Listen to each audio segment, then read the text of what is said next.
Hi ఎస్ welcome to market మాడి. రేపు మార్కెట్స్ ఎలా ఉండబోతున్నాయి అనేది ఈ వీడియోలో ఎక్స్ప్లెయిన్ చేస్తాను, ట్రై చేస్తాను. ఆ అనాలిసిస్ చేయడానికి మెయిన్ మనం కన్సిడర్ చేయాల్సిన పాయింట్స్ కూడా ఈ వీడియోలో ఎక్స్ప్లెయిన్ చేస్తాను. యాక్చువల్లీ నేను రెగ్యులర్గా మీకు చాలా ఏళ్ళ నుంచి చెప్తూ వస్తున్నాను, main Nifty bank Nifty move అవ్వాలంటే మన heavy weights of only 12 stocks మాత్రమే ఎక్కువ మూమెంట్ క్రియేట్ చేస్తాయని చెప్పని. యాక్చువల్లీ మనకి Reliance, HDFC bank, ICICI bank ఈ మూడు అప్ ట్రెండ్లో ఉన్నాయి కాబట్టి అసలు నిఫ్టీ బ్యాంక్ నిఫ్టీ పడే అవకాశం ఉంటుందా, లేదంటే ఏ లెవెల్స్ ఈ మూడు స్టాక్స్ బ్రేక్ అయితే ఇవి కిందకి వెళ్ళే అవకాశం ఉంటుందనేది ఈ వీడియోలో రేపు మార్నింగ్ టెలిగ్రామ్ ఛానల్లో పోస్ట్ చేస్తాను, వీటి స్పెసిఫిక్ లెవెల్స్ అనేది. So already as of now ఈ మూడు స్టాక్స్ అప్ ట్రెండ్లో ఉన్నాయి కాబట్టి రేపు మార్నింగ్ నిఫ్టీ 24,337 క్రాస్ అవుతుందా లేదా అన్నది మాత్రమే మనం చెక్ చేసుకోవాల్సి వస్తుంది. క్రాస్ అయితే మీకు డైరెక్ట్గా 24,600కి వెళ్తుంది. క్రాస్ కానీ కాకుండా ఈ లెవెల్ కానీ బ్రేక్ అయితే 24,073 వరకు వెళ్ళే అవకాశం చాలా ఎక్కువ ఉంటుంది. ఇది ఒకసారి రేపు ఓపెన్ అయిన తర్వాత చెక్ చేసుకో. తర్వాత మన ఆల్రెడీ మార్నింగ్ నేను పోస్ట్ మార్కెట్ వీడియోలో ఆల్రెడీ చెప్పాను, సెన్సెక్స్, నిఫ్టీ, బ్యాంక్ నిఫ్టీ ఎక్కడ ఓపెన్ అయినాయని, ఏ స్టాక్స్ అప్ ఉన్నాయి, ఏ స్టాక్స్ డౌన్ ఉన్నాయని ఆల్రెడీ చెప్పాను కాబట్టి దాని మీద మళ్ళీ టైం వేస్ట్ మనకి. రేపు వాచ్ చేయాల్సిన లెవెల్ మళ్ళీ చెప్తున్నాను, బ్యాంక్ నిఫ్టీ వాచ్ చేయాల్సిన లెవెల్ మీకు 55,218 క్లోజ్ అయింది, మీకు 55,087 దగ్గర క్లోజ్ అయింది. 55,218 క్రాస్ అయితే అది పైకి వెళ్ళే అవకాశం చాలా ఎక్కువ ఉంటుంది, అది ఒకసారి చెక్ చేస్తాను. తర్వాత కమింగ్ టు యూఎస్ మార్కెట్స్. ఇప్పుడు యూఎస్ మార్కెట్స్ నడుస్తున్నాయి లైవ్లో. అవి ఆల్రెడీ నేను మార్నింగ్ వీడియో పెట్టినప్పుడు అవి యాక్చువల్లీ ఓపెన్ కాలేదు కదా, నేను ఆల్రెడీ మీకు చెప్పాను అప్ ట్రెండ్ స్టార్ట్ అయింది యూఎస్ మార్కెట్స్కి 41,500కి వెళ్తుందని చెప్పని. ఆల్రెడీ 40,550 క్రాస్ అయింది, అది మన డౌజన్స్ క్రాస్ అయింది.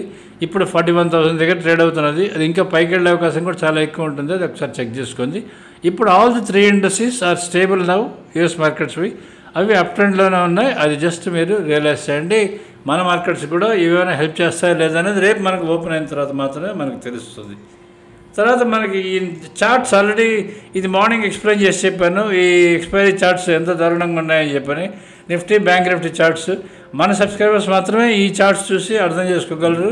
వాళ్ళకి చాలా ఈజీగా లెవెల్స్ అర్థమవుతుంటాయి కాబట్టి, పైన అప్ అండ్ డౌన్ లెవెల్స్ ఉంటాయి కాబట్టి, ఇంకా రెసిస్టెన్స్ అండ్ సపోర్ట్స్ కోసం వాళ్ళు ఏ type of indicators like candlestick చార్ట్లో వాడినట్టు చార్ట్స్, ఇండికేటర్స్, ప్యాటర్న్స్ అంటూ ఒక 100 ప్యాటర్న్స్ తీసుకొని వచ్చేదను, దాన్ని బేస్ చేసుకొని వాళ్ళు అనాలిసిస్ చేసుకోవాల్సిన అవసరమే లేదని నేను అనుకుంటున్నాను. సో దీన్ని ఈ లెవెల్స్ని బేస్ చేసుకొని మీరు ట్రేడ్ డెసిషన్స్ ఏమన్నా సరే తీసుకుంటూ ఉండొచ్చు. రేపు మార్నింగ్ ఓపెన్ అయిన తర్వాత మీరు ఈ చార్ట్ ఓపెన్ పెట్టుకోండి, ప్లస్ టీసీఆర్ చార్ట్ ఓపెన్ పెట్టుకోండి. మన సబ్స్క్రైబర్స్ అయితే వాటిని చూసుకొని మీరు ట్రేడ్ డెసిషన్స్ ఏమన్నా సరే తీసుకుంటూ ఉండొచ్చు. తర్వాత మీకు ఏ స్టాక్స్ డౌట్ ఉన్నా సరే మన టెలిగ్రామ్ ఛానల్లో మీరు అడగండి, నేను ఆల్రెడీ మీకు ఎక్స్ప్లెయిన్ చేశాను, ట్రై చేస్తాను. ఈరోజు కూడా కామెంట్స్లో పోస్ట్ చేశారు వారే ఎనర్జీస్ గురించి. అది వారే ఎనర్జీస్ యాక్చువల్లీ అది అప్ ట్రెండ్లో ఉంది, 2,200 దగ్గర నుంచి అది అప్ ట్రెండ్లో ఉంది. అది 3,000 వరకు వెళ్ళింది. యాక్చువల్లీ 3,000 దగ్గర మీరు బై చేసి కిందకు వచ్చేసింది అనుకుంటే దానికి ఎవరేం చేయలేరు. కానీ యాక్చువల్లీ ఏంటంటే వారే అప్ ట్రెండ్ స్టార్ట్ అయింది 2,200 దగ్గర స్టార్ట్ అయింది.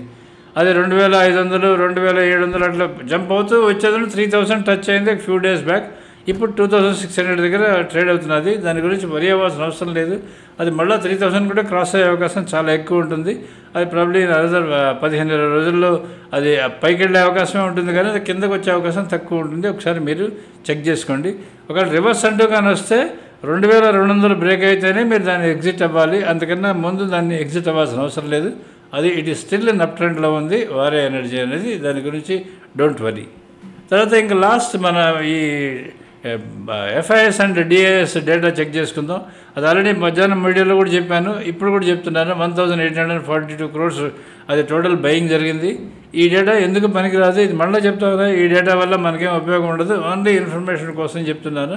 బట్ ఓవరాల్గా అయితే ఫ్యూచర్స్లో మీకు ఎఫ్ఐఎస్ బయింగ్ ఉన్నారో, ఎఫ్ఐఎస్ బయింగ్ ఉన్నారో లేదంటే డిఐఎస్ బయింగ్ ఉన్నారో అనేది ఆ డేటా నేను ఈ మధ్యకాలంలో నేను మళ్ళీ కొద్ది రోజుల నుంచి పెట్టడం లేదు. 23,337 క్రాస్ అవుతుందా లేదా చెక్ చేసుకోండి.